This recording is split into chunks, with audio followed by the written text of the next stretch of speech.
Hi friends, good morning. जय महादेव, जय माता दी, राधे कृष्ण आप सभी को। आज मैं स्कूल जा रही हूँ, बच्चों की पीटीएम है और पेरेंट्स मीटिंग में जाना है। तो आज की जो ब्लॉग आएगी, मैं अपने बच्चों के स्कूल जा रही हूँ रिजल्ट लेने। कैसी रिजल्ट आती है वो सारी आपको इन्फॉर्मेशन दूंगी। और मेरे हस्बैंड की तबीयत ख़राब है, कल से उनकी बैक में नस में मोच आ गई है, तो उनको भी हॉस्पिटल लेके जाना है इंजेक्शन लगवाने। तो आज की ब्लॉग मेरी स्कूल और हॉस्पिटल पे रहेगी। सो आज की ब्लॉग आप लोग फुल वॉच करें एंड लाइक शेयर कमेंट करें और चैनल को सब्सक्राइब जरूर ही करें। सो प्लीज़ सपोर्ट करें all of you. Thank you so much. तो चलिए आज के ब्लॉग यहीं से स्टार्ट करती हूँ मैं। फ्रेंड्स, हम निकल चुके हैं घर से। मैं, मेरे हस्बैंड और मेरी बेटी रिजल्ट लेने के लिए। घर से बहुत पास में है स्कूल, तो हम पैदल ही निकल लिए, क्योंकि पहले जो हमारा रेंट का फ्लैट था वो बहुत दूर था। मुझे 8,000 ट्रांसपोर्ट चार्ज पे करना पड़ता था दोनों बच्चों का। एक तो फ़ी हो जाती थी, दूसरा ट्रांसपोर्ट बहुत ज़्यादा ओवरलोड माइंड पे पड़ जाता था। तो हमने स्कूल के नज़दीक ही फ्लैट ले लिया कि ताकि हमारा ट्रांसपोर्ट बचे। तो और दूसरी फ्रेंड्स की, मैं न्यूरो पेशेंट हूँ, मुझे सर्वाइकल स्पॉन्डिलाइटिस है, नसों में बहुत ज़्यादा प्रॉब्लम्स होती है और मुझे थ्रोट इन्फेक्शंस भी होते हैं। तो मैंने हस्बैंड से कहा क्यों ना पैदल चला जाए कि मेरी बॉडी की ब्लड सर्कुलेशन भी सही रहेगी, घर से जल्दी निकलती नहीं हूँ। तो हमने पैदल ही निकलना ज़रूरी समझा। हम स्कूल पहुँच गए हैं फ्रेंड्स। ये बच्चों की स्कूल के बच्चों की पोस्टर लगी हुई हैं जो अच्छे नंबर से पास आउट हुए हैं, जो अवार्ड जीते हैं। अभी हम स्कूल में आ चुके हैं, देखते हैं बच्चों की रिज़ल्ट क्या आई है। और फ्रेंड्स, मैंने फरवरी महीने की भी फ़ीस हम लोग नहीं पे किए थे, तो फरवरी और मार्च की 2 महीने की फ़ीस हो गई। अब देखिए क्या फ़ाइन करते हैं, चार्ज एक्स्ट्रा जोड़ते हैं। स्कूल तो बहुत बड़ी है और फ़ीस भी बहुत बड़े लेते हैं। अब स्कूल में आके पहुंच चुके हैं फ्रेंड्स। तो देखिए क्या होता है। अभी यहाँ डिस्कशन चल रहा है फ़ी को लेके, और मैंने कहा कि हम रिज़ल्ट ले सकते हैं जाके क्लास टीचर से मिलके। तो इन्होंने, जो एडमिन होते हैं, जो काउंसलर होते हैं, जो फ़ी वगैरह कलेक्ट करते हैं, उनसे डिस्कशन चल रही थी। उन्होंने कहा कि नहीं, पहले 2 महीने की फ़ीस आप पे कर दो, उसके बाद फिर आप जाके ले लेना बच्चों की रिज़ल्ट। फिर यहाँ पर डिस्कशन चल रही थी वही कि उन्होंने फ़ाइन बहुत ज़्यादा जोड़ लिया था। ये मेरी बेटी की मैथ्स की क्लास टीचर थी, आई थी, तो बेटी मेरी बता रही थी कि मम्मी ये मेरी क्लास टीचर्स हैं, देखो। तो फ्रेंड्स, आप लोग भी मेरे चैनल को ज़रूर सपोर्ट कीजिए, क्योंकि अब मैं आपसे जुड़ी हूँ, आप लोगों से, और अपनी बातें, अपनी दुख, अपना सब कुछ शेयर कर रही हूँ। तो प्लीज़ आप लोग भी सपोर्ट करके मेरा और हिम्मत को बढ़ाइए कि मैं और भी अच्छी अच्छी वीडियो और ब्लॉग आप लोगों के सामने ला सकूं और मैं आप लोगों को से शेयर कर सकूं अपनी बातें। तो अभी डिस्कशन चल रही है फ्रेंड्स। स्कूल तो अच्छी है, लेकिन थोड़ी सा ना फ़ीस के मामले में बहुत ज़्यादा, ये स्कूल ये है, एक्स्ट्रा चार्ज करते हैं। एडमिशन के टाइम में कुछ और बता देते हैं, बाद में फिर थोड़ा करके एक्स्ट्रा चार्ज बहुत ज़्यादा कर देते हैं। अभी इन्होंने इतना चार्ज जोड़ के 2 महीने का हमें दे दिया स्लिप। हम अचानक से बहुत ज़्यादा टेंशन में हो गए थे कि अभी हम इतना पे करेंगे, फिर उसके बाद मार्च के बाद न्यू सेशन स्टार्ट होगा, तो फिर रीएडमिशन का भी उन्होंने बता दिया कि एक बच्चे पे 18,000, तो 2 बच्चों का 36,000 मुझे रीएडमिशन का देना पड़ेगा। तो हम बहुत काफ़ी टेंशन में हो गए थे सब। फिर मैंने अपनी बातें जो काउंसलर थी, इंचार्ज थी, उनके पास रखी, कैसा नहीं लेकिन करूँ। मैम, इतना पेनल्टी जोड़ना भी ठीक नहीं है। बच्चे और पेरेंट्स दोनों ये होते हैं, थोड़ा सा तो स्कूल को समझना चाहिए कि कभी कभी हो जाता है लेट, प्रॉब्लम घर में क्या हो गया क्या नहीं। सॉफ्टवेयर है ना, मैं इसको कम कर सकती ना, मैं इसको ज़्यादा ना ही हटा सकती, कुछ नहीं चलता। और सारे बच्चों का ही कंप्लेन है, जितने भी हमसे मिलते हैं बोलते हैं कि पेनल्टी बहुत देना पड़ता है। थोड़ा सा भी नहीं समझते हमें, तो इस चीज़ को थोड़ा सा सर को करना चाहिए।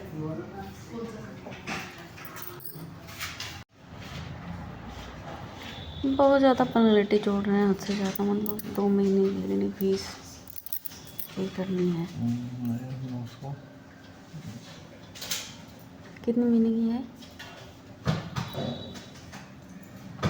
यहाँ पर स्लिप में देखो फ्रेंड्स, उन्होंने लिख के दिया रिटर्न करके कि 2 महीने की फ़ीस में इन्होंने ऐसा ऐसा एक्स्ट्रा चार्ज बता दिया इन्होंने। वो एग्ज़ामिनेशन फ़ीस और ट्यूशन फ़ीस, कंप्यूटर फ़ीस और 1 महीने का फरवरी का पूरा फ़ीस और ये मार्च का पूरा, और जो ड्यू हमारा रहा पेंडिंग उसका फ़ाइन 34,000 रुपये 2 बच्चों का फ़ीस। अब बताओ, हम मिडिल फैमिली क्लास वाले, एक हस्बैंड कमाने वाला, मैं कुछ करती नहीं, घर से बाहर तक नहीं निकलती अपनी बीमारी की वजह से। तो हम बहुत स्ट्रेस में है फ्रेंड, बहुत ज़्यादा स्ट्रेस में, बहुत ज़्यादा टेंशन में है कि हम कैसे मैनेज करें अपने घर के, अपने बच्चों का सब कुछ, क्योंकि बैक से कोई सपोर्ट ना है, ना मायके वालों से कोई सपोर्ट है और ना ही ससुराल वालों से कोई सपोर्ट है। हम अकेले रहते हैं रेंट के रूम पे और अकेले ही स्ट्रगल कर रहे हैं हम चारों मिलके। तो इसलिए फ्रेंड्स मैंने यूट्यूब पे आने का फ़ैसला किया कि मुझे कुछ वर्क करना है। अगर मैं जॉब नहीं कर सकती, बाहर नहीं जा सकती, तो कम से कम यूट्यूब पे मैं कुछ ऐसा वर्क कर सकती हूँ कि जो मैं अपने हस्बैंड की सपोर्ट सिस्टम बनूँ थोड़ा सा, और दोनों मिलके हम अच्छे से घर को चलाएं और आगे जाके आप लोग की सपोर्ट से मैं इस मुकाम पे पहुंचूं कि मैं जो ज़रूरतमंद है, जिनको बहुत ज़्यादा, जो मैं स्ट्रगल फेस करी हूँ बचपन से लेके आज तक, वो जो दूसरे स्ट्रगल फेस कर रहे हैं उनको स्ट्रगल फेस ना करना पड़े, मैं उनके लिए कुछ अच्छा कर पाऊँ। तो मैं ऐसा कुछ करना चाहती हूँ, लेकिन मैं तभी कर सकती हूँ फ्रेंड्स जब मैं खुद ही कुछ बनूँगी। जब मैं खुद ही नहीं हूँ तो मैं क्या कर सकती हूँ फ्रेंड्स। अब मैं यहाँ बच्चे की टीचर्स के पास आ चुकी हूँ मिलने के लिए। तो यहाँ पर मेरे बेटे का रिजल्ट सही नहीं था। मेरे बेटे का मैथ सप्ली लगा था और उनको बोला गया कि रीपेपर देंगे 15 तारीख को। बेटी का रिजल्ट अच्छा आया था, लेकिन बेटे का रिजल्ट अच्छा नहीं आया था। तो वही डिस्कशन हो रही थी हमारी। मैं काफ़ी टेंशन में आ गई थी, मैं एकदम रोना ऐसा मेरा हो गया था कि हम कैसे कैसे करके अपनी ख्वाहिशें को मार के, अपना सब कुछ अपने बारे में ना सोच के, मैं अपनी अच्छी इलाज ना करा के, और मैं फ़र्स्ट प्रायोरिटी अपने बच्चों को देती हूँ कि पहले उनकी हर चीज़ें पूरी करती हूँ। फिर भी वो नहीं समझ रहे हैं इस बात को। वो थोड़ा सा भी नहीं सोच रहे हैं कि बचपन से हमारे साथ क्या हुआ। हमारे फादर्स एक्सपायर हुए, मम्मी की सेकंड मैरिज हुई और ये पापा इतना कुछ कर रहे हैं, तो हम भी थोड़ा सा अच्छे बच्चे बने। लेकिन नहीं, मेरा बेटी तो सही है, बेटा दिन रात फ्री फायर, थोड़ा भी नहीं सुनता है और मुझे कहेगा कि तुम्हारी बचपन तो ख़राब हो चुकी, हमारी बचपन मत ख़राब करो, हमें थोड़ा सा एंजॉय करने दो, और जब टाइम आएगा तो हम पढ़ लेंगे, हम कमा लेंगे। इस तरीके से फ्रेंड्स वो मेरी बातें कट कर देता है और मैं बहुत ज़्यादा स्ट्रेस में रहती हूँ। मैं अब बच्चे बड़े हो रहे हैं, बेटा हो गया है 15 साल का, तो सोच रही हूँ कि अब बोलना भी ज़्यादा सही नहीं है उनके लिए। तो मैं चुप हो जाती हूँ, बस अंदर अंदर घुट रही हूँ अपनी बीमारी से भी और घर की सिचुएशन से भी, कि कब हैंडल कर पाऊँगी, कब बैलेंस कर पाऊँगी, कब सब कुछ सही होगा। तो देखिए फ्रेंड्स, आप लोगों की प्रार्थना और भगवान की कृपा से शायद सब कुछ धीरे धीरे करके सब सही हो जाए। तो यहाँ यही टीचर से डिस्कशन चल रही थी बेटे को लेके। टीचर्स बोली कि आप पहले में हमसे नहीं मिली, क्योंकि मैं स्कूल गई थी तो प्रिंसिपल से मिली थी, बाकी टीचर से मिली थी, क्लास टीचर से नहीं मिली थी। तो उन्होंने कहा था कि आप पहले एक बार मिल ली होती तो ये नौबत नहीं आती। अब वो स्कूल में इतना इनोसेंट बनता है जैसे उससे कोई इनोसेंट बच्चा है ही नहीं, आपके बेटे से कोई इनोसेंट है ही नहीं। मुझे नहीं पता था कि वो इस तरीके से शैतानी करता है। तो हम अब उस पर अच्छी निगरानी रखेंगे और अच्छे से ध्यान देंगे। तो इसी तरीके की बातें हमारी डिस्कशन हो रही थी इनके साथ। उसके बाद फिर मेरी बेटी ने कहा चलो मम्मी, मेरा भी अब रिज़ल्ट ले लेते हैं। फिर इस तरीके से हम एक दूसरे से बात करते रहें।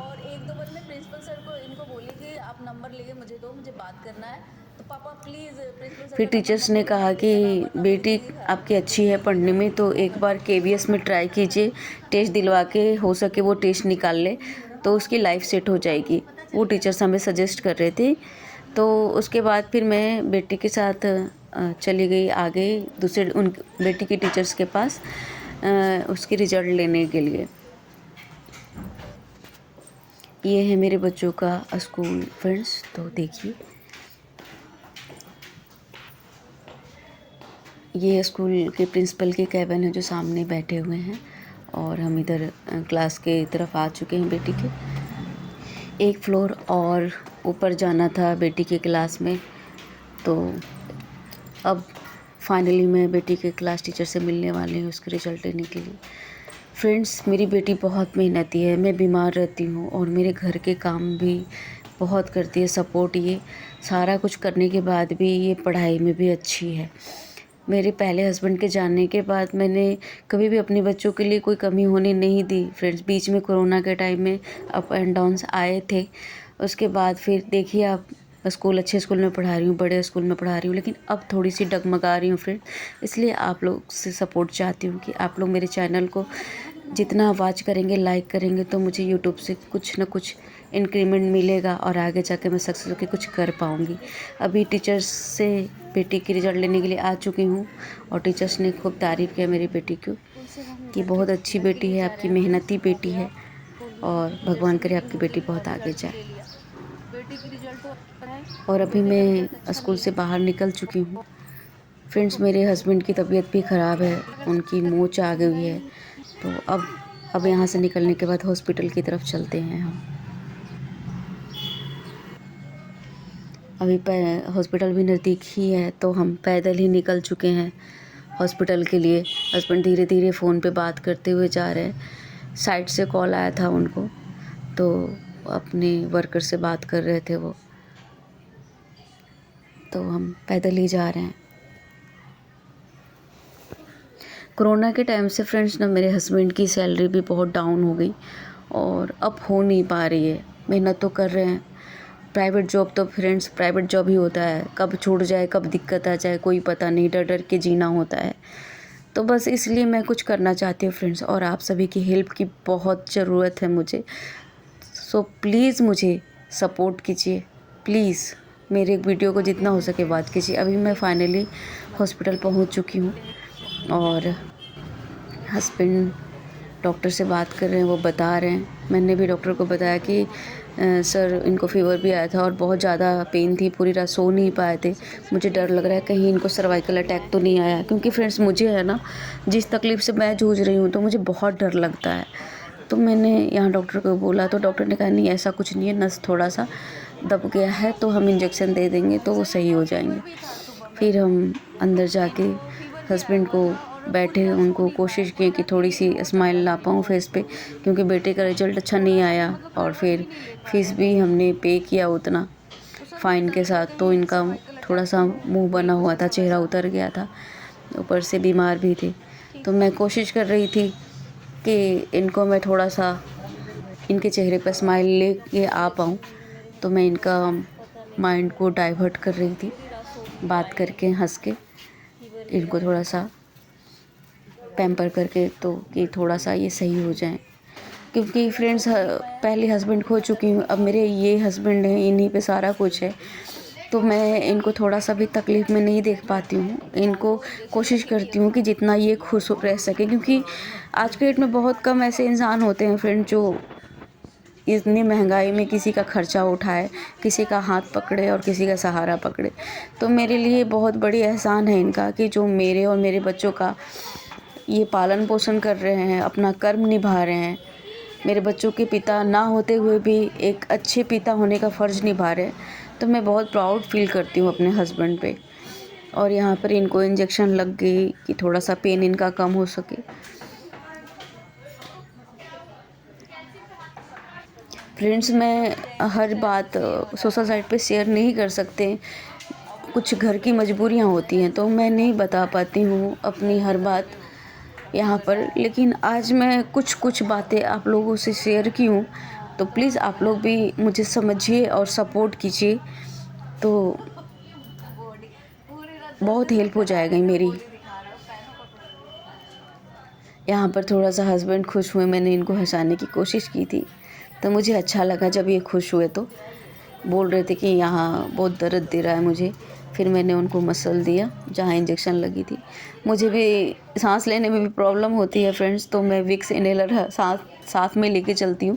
जब सफोकेशन होने लगता है तो मैं उसको सूंघती हूँ कि थोड़ा सा मुझे अच्छा रिलैक्समेंट फ़ील हो। तो मैं हमेशा, मेरे हाथ में आपको विक्स इनहेलर मिलेगा जब भी कहीं देखोगे तो। अब यहाँ से मैं घर के लिए अब निकल ली हूँ। डॉक्टर ने बोला कि दवा ले लो आप, तो इन्होंने सिर्फ इंजेक्शन लिया, दवा नहीं लिया। बोला कि नहीं, 1000 का दवा लेके क्या करूँ, इंजेक्शन लग गया है, मुझे रिलीफ मिल जाएगा, सो नहीं लेना है मुझे दवा। फिर इन्होंने दवा नहीं लिया कि मैं ऐसे भी दवा लेके जाऊँगा, खाऊँगा नहीं तो पैसे वेस्ट होंगे, तो इन्होंने दवा नहीं ली। तो फ्रेंड्स, हम अपनी ख्वाहिशें को, अपनी हेल्थ को इग्नोर करके हम बच्चे के लिए कर रहे हैं, फिर भी हमारे बच्चे नहीं समझ रहे हैं इस बात को, और ना ही मेरे मायके के पेरेंट्स समझते हैं। और जब भी मैं अपने बच्चों को डांटती हूँ, समझाने की कोशिश करती हूँ, तो मेरे पेरेंट्स फ़ोन करके चीखते हैं, चिल्लाते हैं, हमारे साथ बदतमीजी करते हैं। तो हमारी लाइफ बहुत स्ट्रगल है जो नहीं बता सकते हम हर किसी के सामने, लेकिन क्या करें, बस जी रहे हैं फ्रेंड्स किसी तरीके से। अंदर में तकलीफ़ लेके, चेहरे पे हंसी लेके जी रहे हैं कि अब तो जीना तो है, जो होना था सो तो हो गया। अब जो है मेरे पास, उनके लिए कुछ करना है, आगे बढ़ना है आप लोग के सपोर्ट से, हेल्प से। सो प्लीज़ आप लोग सपोर्ट कीजिए मुझे। आप लोगों से हाथ जोड़ के विनती है, रिक्वेस्ट है कि मेरे यूट्यूब चैनल पे आप लोग सपोर्ट कीजिए। मेरे पहले हस्बैंड के जाने के बाद मेरे सेकंड हस्बैंड मेरे लिए भगवान जैसे हैं, मसीहा हैं मेरे और मेरे बच्चों के लिए। बहुत कर रहे हैं, लेकिन कभी कभी डगमगा जाते हैं, क्योंकि इन्होंने भी अपनी फैमिली से ख़िलाफ़ होके मेरे बड़े पापा लोगों के कहने पे शादी किया था, तो सारे फैमिली ख़िलाफ़ हैं। इस वजह से हम स्ट्रगल फेस कर रहे हैं, अकेले ही हम चारों सारा कुछ हैंडल कर रहे हैं, मैं और मेरे बच्चे और मेरे पति। तो अब फ्रेंड्स, मैं घर पहुंच चुकी हूँ। बच्चे आज डांट सुनेंगे, हस्बैंड गुस्से में है, आज डांटेंगे इनको, क्योंकि बेटा ने अच्छा नहीं किया है। बहुत उम्मीद था कि ये अच्छे मार्क्स से पास करेगा, कुछ करेगा, लेकिन नहीं किया। मैं यहाँ पर हंस रही हूँ कि ताकि मेरे हस्बैंड को ये ना लगे कि मैं दुखी हूँ। फिर मैं अगर दुखी होती हूँ तो मेरे से ज़्यादा ये दुखी हो जाते हैं, तो मैं इसलिए यहाँ पर हंस रही हूँ। और अब मैं घर पहुँच गई हूँ फ्रेंड्स। अभी यहाँ पर बेटे की क्लास लगेगी, डांटूँगी मैं हस्बैंड के सामने, कि ताकि वो सोचे कि हाँ, बच्चे को मैं बढ़ा नहीं रही हूँ। फ्रेंड्स, मैं यहाँ बच्चों को इसलिए तेज़ आवाज़ में डांट रही हूँ ताकि मेरे हस्बैंड को ये ना लगे कि मैं बच्चों को बढ़ावा दे रही हूँ, उनकी गलतियों को छुपा रही हूँ और मैं इनको समझाने की कोशिश नहीं कर रही हूँ। इसलिए मैं अपने बेटे को डांट रही हूँ, क्योंकि ये सही नहीं कर रहा है। अभी इसको समझ नहीं है फ्रेंड्स कि पढ़ाई इसके लिए कितनी ज़रूरी है। और फ्री फायर के ये साइको हो चुका है, क्योंकि मैंने कोरोना में मेरे हस्बैंड को कोरोना आ गया, तो मैंने बच्चों को मैके भेज दिया था कुछ टाइम के लिए, माँ से हेल्प लेके। तो वहाँ से ये फ्री फायर के लत लेके आए हैं और सुनने को समझने को जल्दी तैयार नहीं होते। क्या करूँ फ्रेंड्स, पता नहीं भगवान इनको बुद्धि दे कि मेरी जो स्ट्रगल है लाइफ की वो सही हो पाए। और बचपन से मैं ऐसे ही दुखी झेली हूँ, कभी मुझे खुशी नसीब नहीं हुआ। मेरे घर का माहौल ऐसा ही रहा हमेशा से। अब भगवान फाइनली कुछ अच्छा करे, मैं बस यही उम्मीद करती हूँ, और आप लोगों से सपोर्ट से भी मैं आगे बढ़ूँ, बस मैं यही चाहती हूँ। तो फ्रेंड्स, मैं अब ब्लॉग आज की यही एंड करती हूँ, और आप लोगों से फिर से एक रिक्वेस्ट है कि मेरी वीडियो को जितना हो सके फुल वॉच कीजिए और लाइक शेयर कमेंट कीजिए, मुझे सपोर्ट कीजिए और बेल आइकन्स को प्रेस ज़रूर कीजिए कि ताकि मेरे से जुड़े हर वीडियो आपको मिल सके फ्रेंड्स। सो आपका दिल से बहुत बहुत धन्यवाद है। Thanks for watching my video friends, thank you so much. Bye. ध्यान रखिए आप सभी, भगवान आपके और आपके परिवार पे हमेशा कृपा बनाए रखे। जय महादेव, जय माता रानी फ्रेंड्स। राधे कृष्णा, राधे कृष्णा।